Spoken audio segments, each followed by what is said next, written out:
আসসালামু আলাইকুম। এই যে দেখেন, এই ক্ষেতটা লাগানো শেষ। এটা লাগানো শেষ, ওই যে সামনের দিকে লাগাইতেছে। আর এই যে এদিকে আরো ৫ জন মিলে এই জমিটা লাগাইতেছে, ধান লাগাইতেছে। আজকে কলসি দিয়ে পাঠাই দিছে পানি নিতে। এদিকে এদিকে ঘোলা পানি, তো ওইদিকে ড্রেন চালু, ওদিক থেকে একটু পরিষ্কার পানি নিতে হবে। এই যে গ্রামের এই চিত্রগুলো বেশ সুন্দর।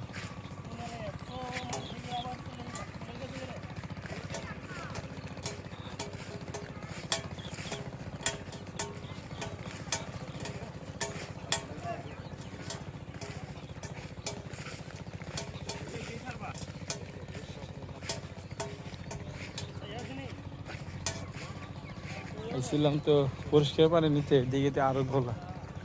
ওই যে ওইদিকে পরিষ্কার পানি, এই ক্ষেতে পানিটা ছেড়ে দিছে, যার কারণে পানিটা ময়লা পানি আসতেছে।